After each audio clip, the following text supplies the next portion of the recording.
Welcome back to the On the Ball podcast, another episode of the best potty going round, and we're here with another AFL episode. Sadly, no AFL games this week, so it's probably going to be a shorter episode. However, we do need to address the prelims that were on the weekend, and then we're not going to touch on the grand final this week. We'll be doing that next week in a grand final special, but we're going to be chatting mainly about the Brownlow, which is this Sunday. Very excited for that. All the boys are getting their multis in, which is sort of what the Brownlow sort of become relevant for most footy fans, but still a good night anyway for the non-punters. And then we're also going to go through a few other things. Rowie mentioned it the other week, and I really like the idea of chatting about who could potentially change position or who we'd like to see change position. And we're also going to just have a little bit of a chat about maybe some Supercoach prospects for 2022. But yeah, probably going to be a shorter one, just a bit more laid back this week, I reckon. Main focus is the Brownlow, however. But before we get into that good stuff, we've got to chat about the two absolute bummings that were the prelim finals. I won't introduce you boys. I'll just, hand it over to you for the review. So, Pilch, I'll let Rowie do most of talking for the Port one, but so we'll hear your thoughts on this one. The first game, the Melbourne-Geelong game, mate. How'd you see this one? Yeah, you put it perfectly by calling it a bumming, mate. It was just from the get-go, just an elite team versus a team who was not up for it. And yeah, Melbourne were just absolutely unreal. I don't know how else to put it. Like, they looked like they could contend with the Richmond dynasty for mine. Obviously, we'll never get to see that scenario play out, but yeah, very scary footy, unbeatable footy.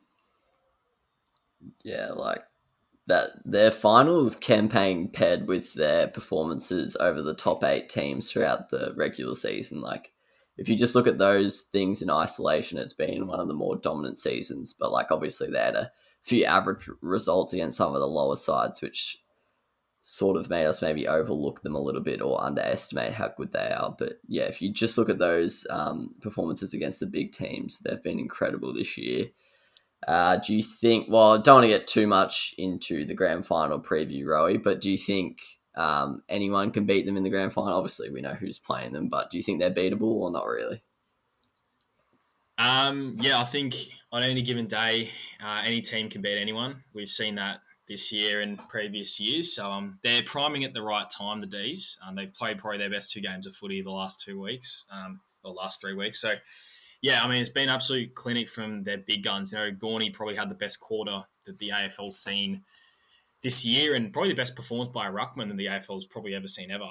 Well, he's definitely up there. So the good thing about this weekend will be, or next week, is that all the damage will be done in the engine room. It's the 2 best midfielders in the comp, and that's just what we want to see. There's going to be all the heavy lifting done by the stars of the comp. Like 3 of them are supposed to be finishing the top 5 in the Brownlow, which is awesome. So yeah, it should be an awesome battle in there. Because usually if the midfield's lopsided, that usually is going to give away the result of a grand final. But the fact that, both midfields are pretty evenly mashed means it's going to be an awesome viewing. So, yeah, I think if the Dogs can find a way to penetrate that Demons defence, then they'll definitely have a shot. But I think that's going to be the key. That's like the big key factor that the Dogs have to worry about. Because I think midfield's pretty even. Melbourne's forward line, I know they just completely outscored the Cats the other night, but their defence is still stronger than their forward line. So, yeah, I think the biggest sort of mismatch is the D's defence against the Dogs' offence. So I think that'll really be what decides this game, and whether the Dogs have a plan of scoring as many as they can, whether it's, by their smaller brigade, by like Cody Waitman and all that, will probably be the answer, to be honest, because I think May and Lever should be able to contain Norton. But, yeah, we'll wait and see. It should be an awesome match. Is May's health any concern, or is he all good? Yeah, he'll be fine. Okay, that's, not good to hear for Doggies fans. But yeah, it's weird thinking that there's a potential like attacking issue for a team that just scored 116 points in a prelim. But yeah, that's definitely the biggest mismatch. Pilch, we'll get the word from you first. I know you probably don't want to dwell on it too much, but unfortunately, your Port Power. Sorry, I don't mean to laugh, but it's an uncomfortable topic. But to be fair, it is a laughable performance. So yeah, like anything you want to say before we throw to Rowie? You obviously gutted, but what did you make of the performance? Yeah, I'm over it now, but I think from my point of view, this game was a lot more so Port being shit than Geelong being shit for me. So I think Melbourne were the more dominant team out of the Bulldogs in Melbourne, but yeah, look, the Bulldogs were still unreal, and they pounced on us from the first bounce. Yeah, not really much to say. Another bumming, but yeah. Yeah, that definitely was the sour note of the weekend, that there was two absolute whackings. But anyway, hopefully that means law of averages, that there's going to be a good granny next weekend. But yeah, Rowie, anything else you want to add for that Port Adelaide Doggies encounter? Not much. I was expecting Port to win. Like I went into, usually I never ever put teams in my multis because it's always the leg that screws up, and I want to just follow the players and let the result take care of itself. But this was the one time I was tempted to, because I honestly thought that they were home and hosed. But when I saw 31-0, I still thought, like, at least it'll be close, because surely the power will come back. But no, the power was out in Adelaide. So yeah, unfortunately. Yeah, it's just, the Power just wanted to play bruise-free footy. I think they just, won their qualifying final and thought, yeah, look, like, we'll be favourites. Like, our crowd will get us over the line. The Dogs are missing a few key players. Like, we're not going to have Ryan Gardner outplay Dixon and all that. So, should be through to the grand final. But, yeah, unfortunately not. So, yeah, I think earlier in the year, we all wanted a Dogs D's pre-grand final, and that's what we were calling for ages, given they had their awesome starts of the year, and that's what we've got. So, I mean, for me, I can't complain. But, yeah, it would have been nice to see the pair in the grand final, just because it's obviously been a while. But, yeah, it's either way, it's a Melbourne v Melbourne matchup. So, yeah, should be good. I just want to add one thing. There was heaps of so-called experts on Twitter blaming the loss on the fact we put Willem Drew on the bench for the first 2 minutes, and it's got to be one of the worst takes I've ever heard. Would not have changed the outcome of the match. As Rowie said, we came out, played bruise-free footy, just complacent, didn't show up, still would have lost by 80. Yeah, I actually haven't seen that take, to be honest, but that's road I think it was footy. like Nathan Brown or some shit was going on about it. Did he make that claim like during the game when it happened, or after it? They were talking about it during it, and then I think he made it after it as well. It was because Drew tagged Libba 2 weeks ago and destroyed him, but yeah. Yeah, like if it was during and like someone just said like, oh, that was dumb to bench Drew, like you get that. But if they're blaming the full, what is it, like 80-point loss on that, doesn't make much sense to me. But yeah, I was pretty shattered. I didn't watch much of it, to be honest, because by the time I was about to flick over, it was all over. So, but yeah, I actually thought this could have been Port's year. I think last year I didn't really give them any chance, even though they made the prelim. But this year I just thought, with the Dogs and Melbourne, two fairly like unknown finals quantities, I thought this could have been the year where the Power just sneak in and grab a flag, but unfortunately it's not to be, and they roll on to next year. Looks like, are they going to get Jordan Dawson? Is that all but confirmed, or? No, I don't know what's happening with that. It's one of the two Adelaide teams. He's definitely leaving, but yeah, it's one of the two. I'll be honest, like, I don't get the whole requesting to a state thing. Like, I don't get how you can just be like, yeah, I want to go to one of these two teams, and like those two teams just, like, I know Jordan Dawson's a good player, so both teams probably want to add him, but it's sort of just random how you can just have such control over your like destiny and just be like, no, I don't care, I'm going to one of these two teams whether you like it or not. But it's probably not that way in real life. It's sort of probably just a request as it sounds, but that would be a nice addition if it does. I actually mentioned that in my positional changes later. But we are on to the Brownlow section. I'll be honest, this is actually going to be a sort of a weird section to talk through, because what we've done, we've sort of collated 4 or 5, and then us 3 as well. Our thoughts on who's going to be in the top 3 in the Brownlow, and then who's going to win each club's voting in terms of the sports bet markets for your multis. So we're sort of just going to discuss the options for each club, the odds, and who these boys are backing. So yeah, we'll see how we go. But on the spready Brownlow winners, it's actually pretty mixed, which you'd have to say is not that common. I feel like the last couple have been expected. But Pilch, you've gone with the Bont. Rowy's gone with Oliver. I've gone with Parrish. So we've actually all in different camps. Pilch, why do you think it's going to be the Bont? Partly, I think he deserves it. I think his stretch through the majority of the year was the best stretch, and I think he would have accumulated that many 3-vote games during that stretch to win it. And the other reason is I don't think Ollie Wines will get as many votes as people are saying he will. So logic says the Bont will win it there.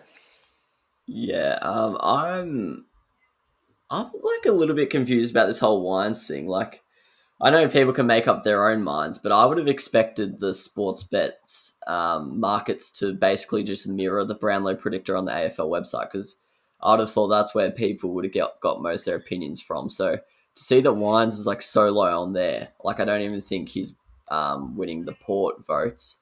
And then the fact that he's like one of the favourites on Sportsbet shocks me. And yeah, interestingly, none of us three back him in. I think we've all... Oh no, Pilch doesn't even have him in his top three. So yeah, I don't either. So that shows what we think of the Wines call. But we could be proven wrong.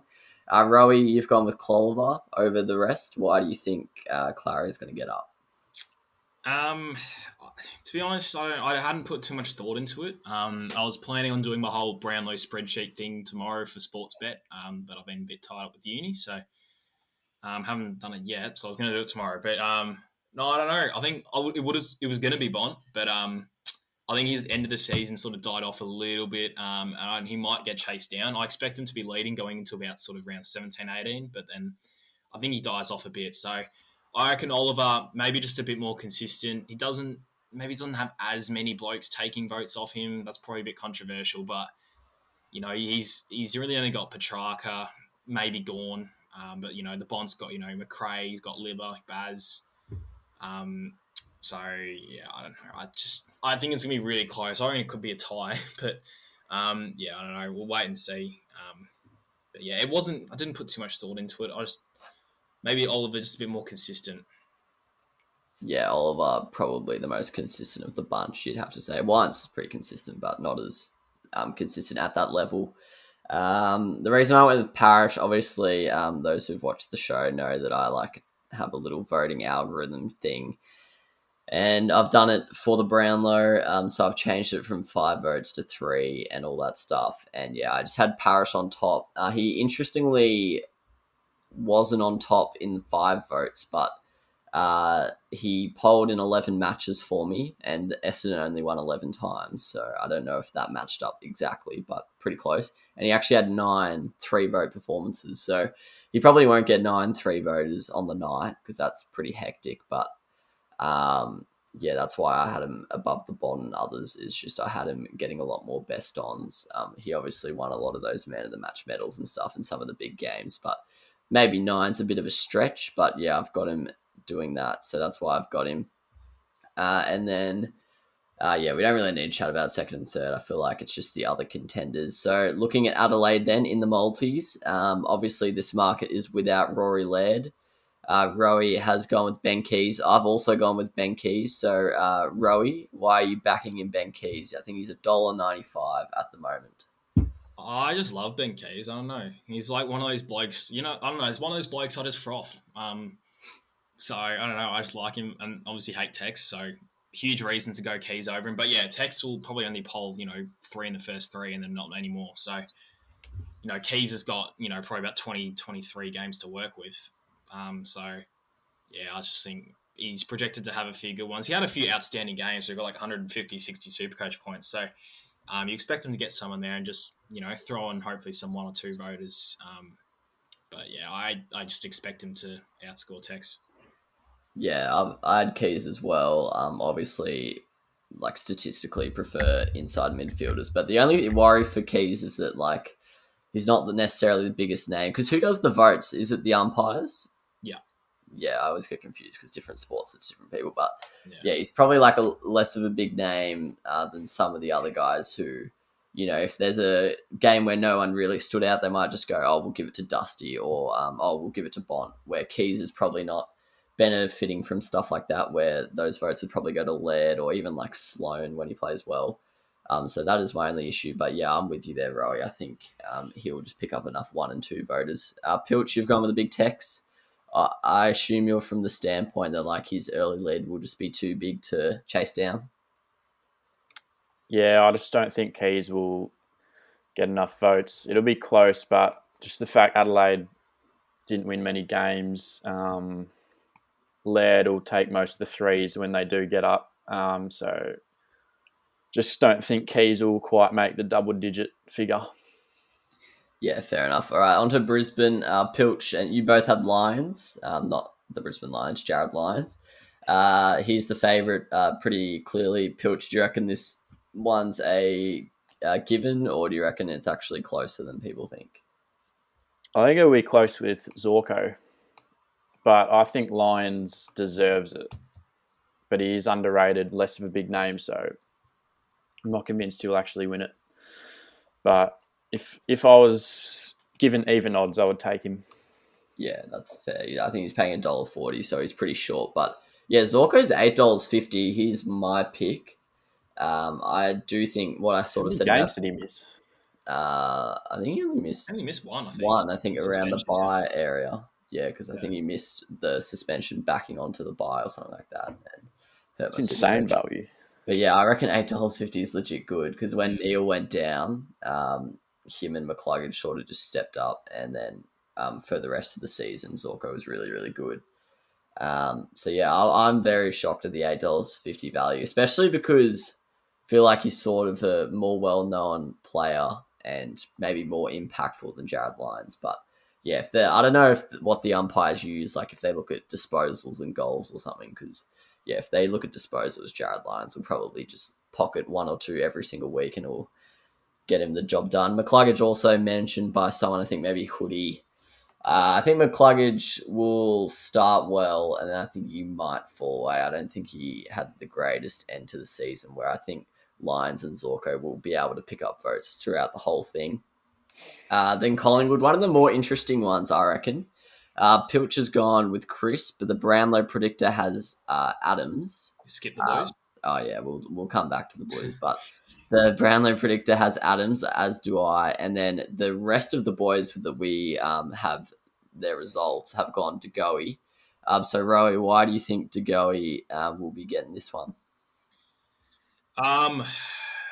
Honestly, I don't know. I just sort of went off some predictors and just sort of factored in what I reckon will happen. But I think De Goey's end of season, when he moved to the midfield, he dominated a few games. He got like 25, 30. Just, he had it on his own string and then ended up kicking a few as well when he went forward. And those type of games always stand out to umpires. So I guess that might be the reason why. If maybe Collingwood had won a few more games, I might say Crisp, just because he was obviously a lot more consistent throughout the whole year. But just given they didn't win as many, they're not going to be getting as many votes. Hence, it's more likely that someone like De Goey will overtake a more consistent player like Crisp. So I guess that was my reasoning. But yeah. Yeah, I definitely reckon someone like De Goey's like a lot more noticeable, like sort of like Stringer, like Dusty, even if they have only 20 touches where Adams might have 35, like De Goey's still probably a sniff at getting votes over Adams. Pilch, you went with Crispy Boy. He's paying $8, which I do think is value. Do you reckon he's a genuine chance of this one? Well, you've obviously picked him, so you do, but why do you reckon that? Yeah, once again, that sounds like value. I just think he had the most consistent year out of all their midfielders. Adams missed a few games and didn't even have his best year. So I think Grundy might be a sniff as well. I think it'll be close between them 4, to be honest. So, but yeah, I just think Crisp. Yeah, I feel like these are the teams that always trip people up. Like, they don't have many wins. There's not really a standout player. Like, it's going to be tough because, it's probably not going to be many votes, the eventual winner. And, yeah, this is sort of like I think it was Jager O'Meara of 2019 or something, the Hawthorne market that everyone got wrong. So yeah, this will be a tricky one, I reckon. De Goey is playing at $1.60, so not value, but if you obviously think he's going to get the job done, he's a fair choice. But yeah, I think Adams is interesting that the Brownlow predictors got him and he's only 320. I found that to be quite interesting. And then, we'll go back to Carlton. Most of you boys had Harry Mackay. Pilcher's back, Cripps in, and I actually had Wiedering, which is a little bit interesting. Rarely a key backman picks up many Brownlow votes. He's paying $15 as well, so very good value, but it's just a matter of whether he can get the votes done. But Rowie, do you reckon Mackay's serious value at $2.40 there? I reckon so. Yeah, I mean, obviously Walsh will poll tons, but I reckon, Coleman medal, he had a few games where he kicked bags, so I guess it's hard for anyone else to take votes off him because, Cripps had a pretty poor year and, I just don't think Wiedering's going to get many votes, to be honest. And I can't see Ed Kerno either. I think he was one of the other ones that was up there. So, yeah, I just think all eyes will turn to Harry Mackay, It's the tall forward playing a good game is the easiest position on the ground to notice. So, yeah, that's just why I went him. Yeah, I don't agree with it in terms of like he might get 2 votes, and I don't think he was the second best player in the park. But yeah, I definitely think you're right there because it's a tiring game. The umpire's thinking about it, and like if the blokes kicked 4 goals or something, and it's been a pretty average game, which most of the Carlton ones were. I can't see why they wouldn't just give him votes, sort of just out of necessity when you kick that many goals. So yeah, that one looks like value at 240, even though Pilch and I don't agree. You could also maybe put $1 on Cripps as well, just in case Mackay doesn't get up, because you can do that obviously because they're both above $2. Then on to Essendon. This is a weird one. We all went Parish, he's paying $1.50, but then Pilch decided to change it up. The only one who didn't back in Parish. Did notice you said this a few weeks ago. You went with Merritt. So obviously you're just not high on Parish at all.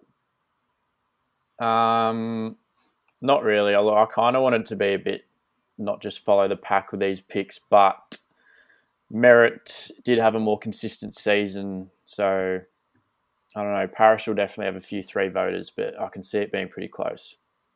Yeah, and I can see that actually. And Essendon were in a lot of close games, so usually if someone's like just consistently decent, their team doesn't win many games, it doesn't get them much, but Essendon actually were in a lot of them, so yeah, he could pick up a lot of 1s and 2s. For me, I just think Parish's 3 voters will get him over the line, but obviously that's a matter of opinion. Merritt paying $2.35, so probably not the value you want, but obviously, as I mentioned before, if that's who you genuinely believe is going to get the job done, you back him in. Then next, this is an interesting one. Mundy's paying $1.08. And not all of us went Mundy, which maybe puts a bit of doubt in people's heads because for that value, you're wanting a guarantee. Moz went with Brayshaw. I went with Sean Darcy. But Rowie, do you think Mundy's a certainty?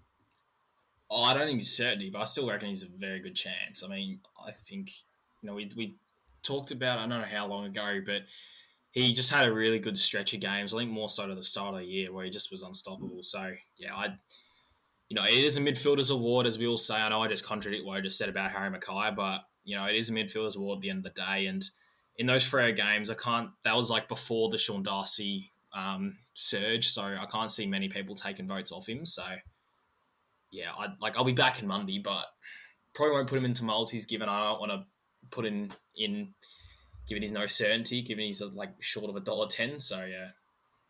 Yeah, it's going to be an interesting one because, as you mentioned, he's going to come out the gates hot. Could even lead the Brownlow, actually, at about round 8 or 9. And then the boys are just going to be... The boys are going to come flying, Brayshaw and Darcy. Darcy's paying $21, so that would be a pisser if that got up. Brayshaw paying $6, so probably not even that bad value. Yeah, I'd probably steer clear of Freo. Because although a lot of people think it's a certainty, I just don't think $1.08 is worth it, really. Is that really adding that much value for that risk? And then next we had a sure thing, except for me, which doesn't really change much. It's essentially still a sure thing because mine doesn't really matter.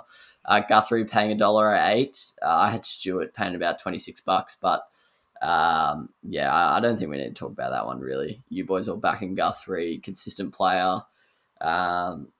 Pretty much picks up 30, 35 every week. So I definitely reckon he'll be accumulating there. I love Tommy Stewart, and I reckon he's a very noticeable player, but I feel like the umpires, when they're watching things like kickouts and stuff, they don't give a shit about that, where that's something that my formula takes into account and Supercoach does as well. So yeah, I feel like it's not a Backman's award, this one. Then Gold Coast, another interesting market. I would say Anderson's pretty bad value at $1.40, considering that I think 3 of us didn't go with him. However, you boys did. Pilch, how do you feel about the Gold Coast market? Absolutely no idea. Yeah.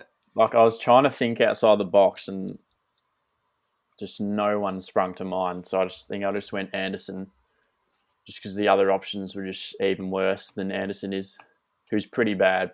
And to be honest, though, that could be the umpire's train of thought. So you could be onto a winner there. But yeah, the other people who got mentioned, Ellis got picked twice, who's paying $4.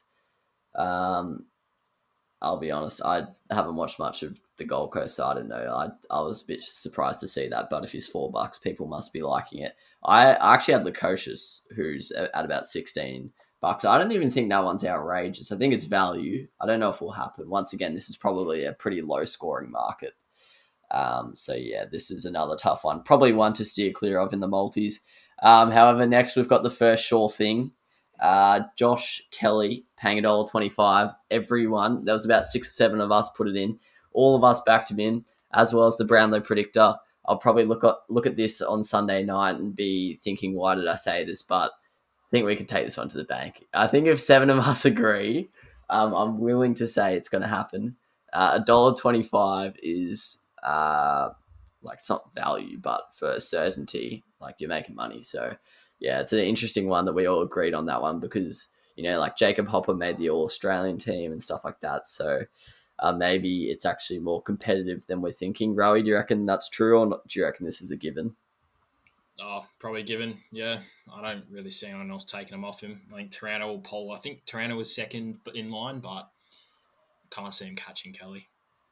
Yeah, I think I had Kelly out by a fair distance. Then I had Taranto, and then just below them I had Green and Hopper.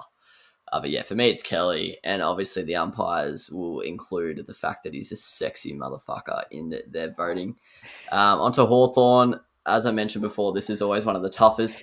One of my winners, I had a 3-way tie. One of them isn't even in the market, so that just shows how up in the air this one is. I think for me the winners only had 3 votes, so this is really a shit fight.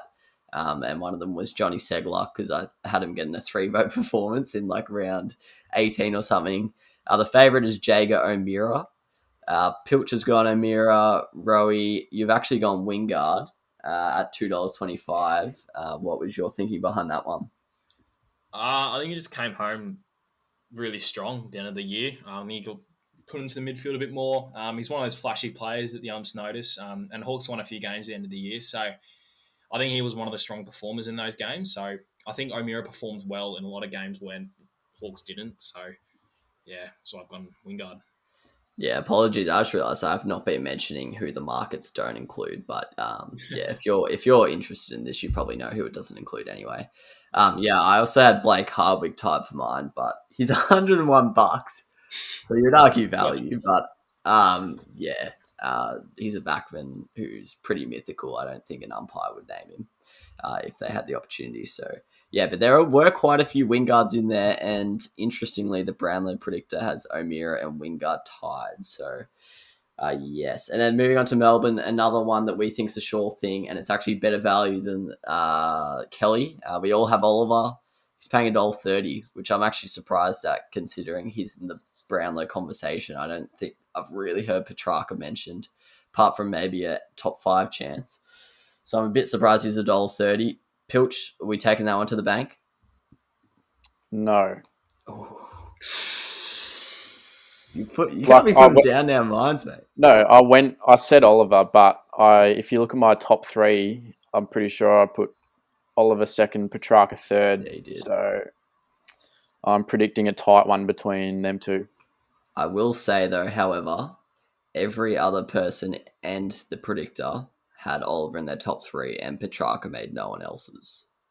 So that does refill my confidence a little bit. But yeah, it is dangerous just because Petrarca's so good. And as we keep mentioning, his touches are very noticeable, very impactful. But, you know, the arms in and around near the ball, they're surely seeing the Ranger hair flying around, getting nut.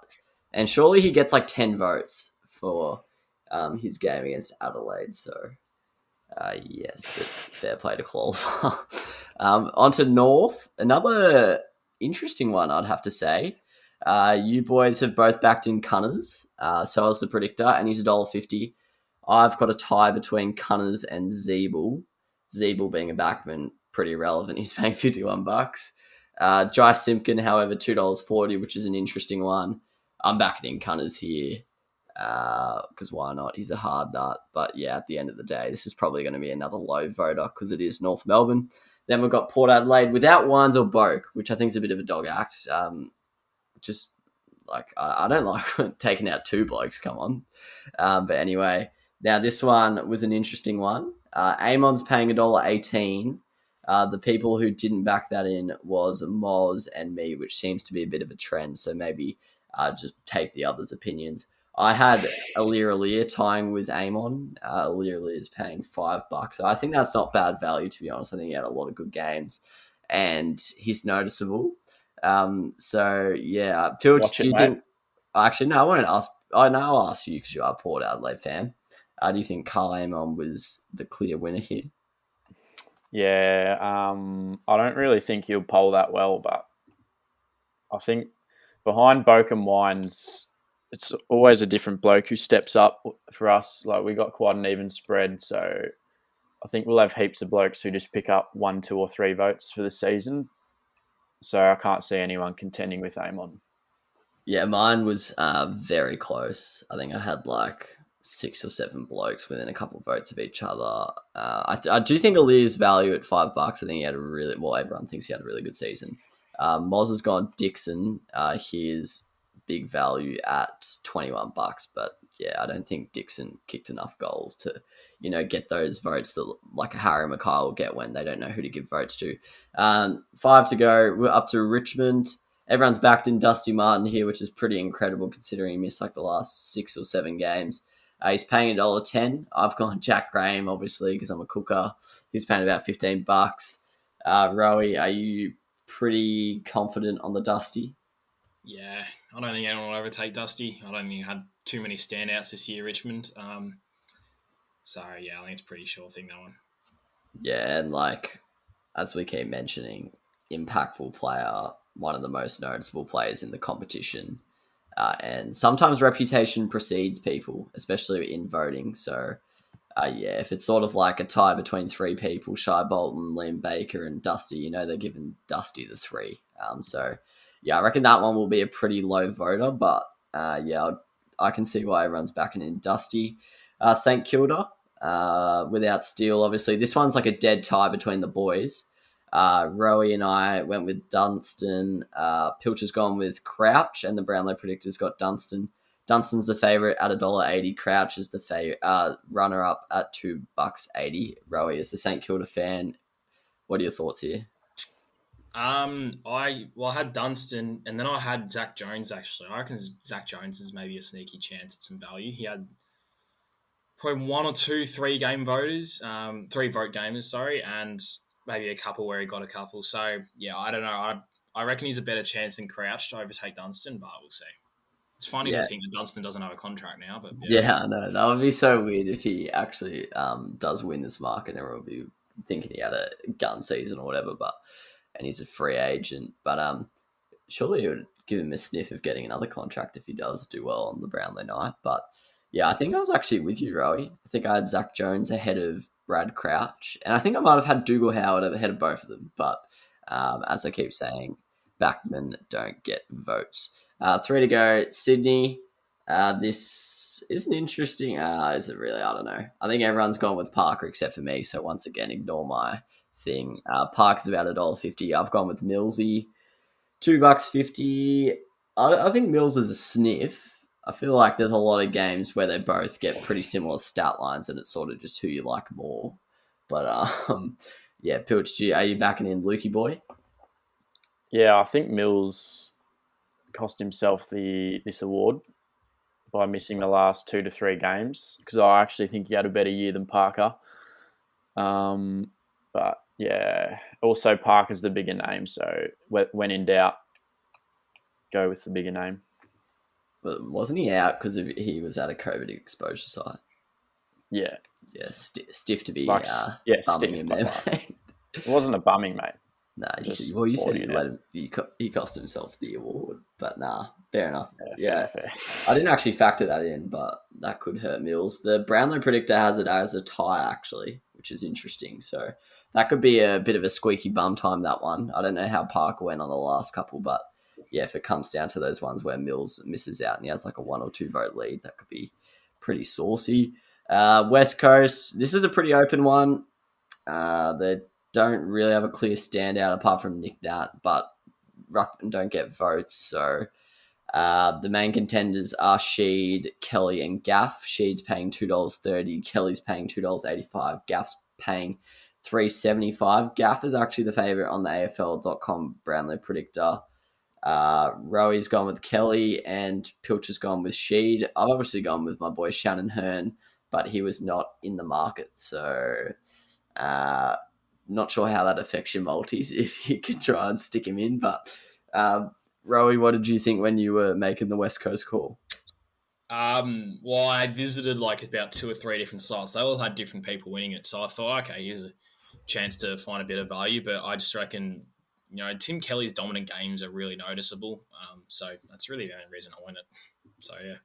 What's the thinking? Because I've never done these multis before, but like when there's one that's wide open, are they the ones you like more, or are they the ones you sort of look to steer clear of? No, like because there's always value in it. I guess you've just got to sort of map out of like 3 or 4 predictors and find out, I guess like the average and like the worst case scenario and best case scenario for every player, and then just find out the best chance is of getting one. So yeah, I don't know. It's like you don't steer clear from them. You probably steer clear more of the other ones just because they don't offer too much value. And I know it's all happened, but anything can happen on Brownlow night. So it's just like a real game of footy. You don't really want to put in like $1.05 leg into your multi. So yeah. Yeah, and then finally onto the doggies without Bont or McRae. This one's interesting. Like I reckon this is a bit of arbitrage betting for you, as they say. Libba and Baz Lenker, when I took down the odds, both above $2. Libba $2.20, Baz $2.50. We were pretty much split down the middle, most of us. Pilch has gone Libba, I've gone Libba, Rowy's gone Smith, the Brownlow predictor's gone Smith. However, the third favourite is Treloar on about $10. So if you're confident that someone's not coming from range and stealing this crown, you could just put $1 on both or however much you want and you'd be profiting. But yeah, anyways, that's just the business. The finance man talking. The Filch, I was actually surprised you went Liver, to be honest. I thought you weren't a fan of Liver's work, but do you reckon Liver wins easily here? Yeah, I actually do. I think Bont and McRae will obviously steal all the votes, but I don't think Baz Lenker had that good a year up until maybe the last 2 games and then finals where he went to another level, but obviously they don't count, so I can't really see Smith winning it. Yeah, I think if it's done on who's the best player each week, Liver wins easily. My only concern is, despite his tats and stuff, I don't think his work's that noticeable, like the inside handballs, whereas Baz Lenker, a bit more of an outside player during the regular season anyway. He's, obviously Baz Lenker with the mullet, a lot more noticeable. So that's my only concern with this one. But yeah, if it's just Yeah, I'm scared of the mullet. But yeah, I just think Liver's first 10 weeks, like, I reckon he will genuinely contest with the Bont and McRae for their votes in that period. He does get tagged pretty much from then on, so he might go voteless from about the bye rounds to the rest of the season. But yeah, that'll be an interesting one because I imagine that Libba will go out to a pretty big lead and then, the other guys will start chasing him down. That could be an interesting one, though, because it could be pretty low votes considering it's without Bont or McRae. Because without those guys, they're taking most of the big voters. But yeah, I think that's enough for the Brownlow. I think we did all right there. Hopefully you've got your multis in order now.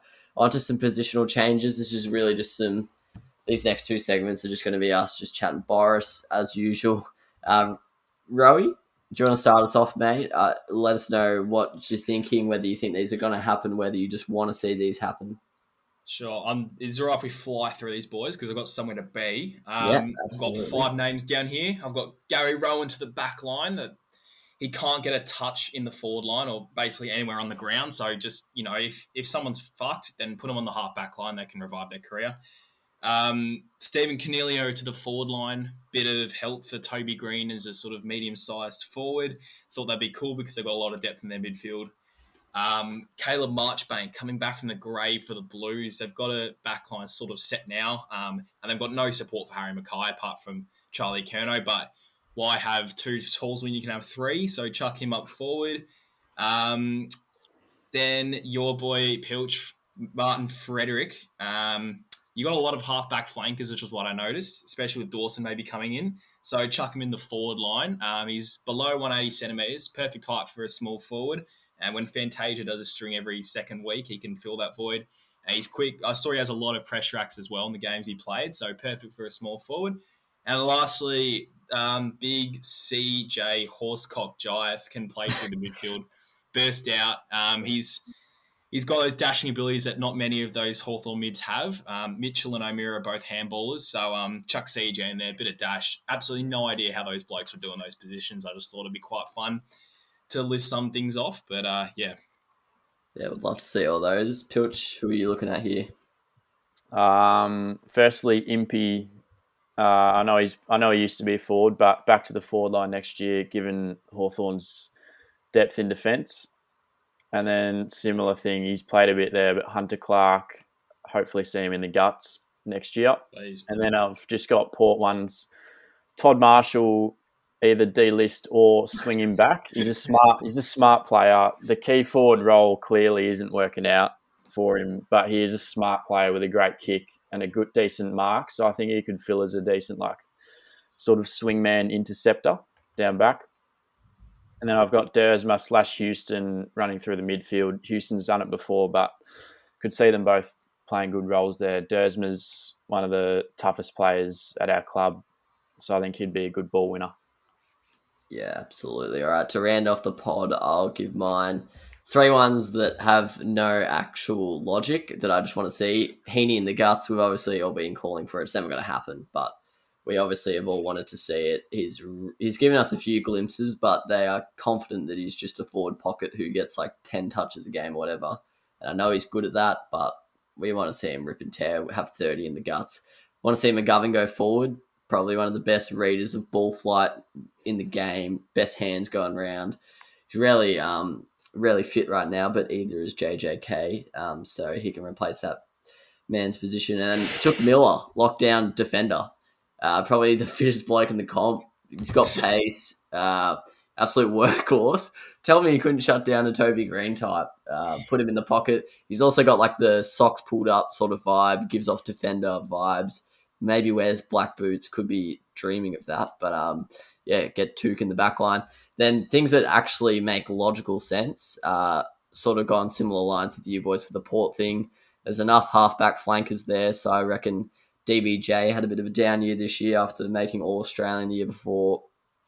He could go forward. He's pretty fast and all that stuff. And then Jordan Dawson, if he goes to Port, I was looking at whose spot they could take, like Steve Motlop's, with the greatest respect. Not really needed in the best 22. You've already got Burton, Bonner, Houston, Lean it to play that spot in the back line. So I reckon Jordan Dawson could go forward as well. We've seen him kick goals for the Schwannies. Trent Cotchin, halfback.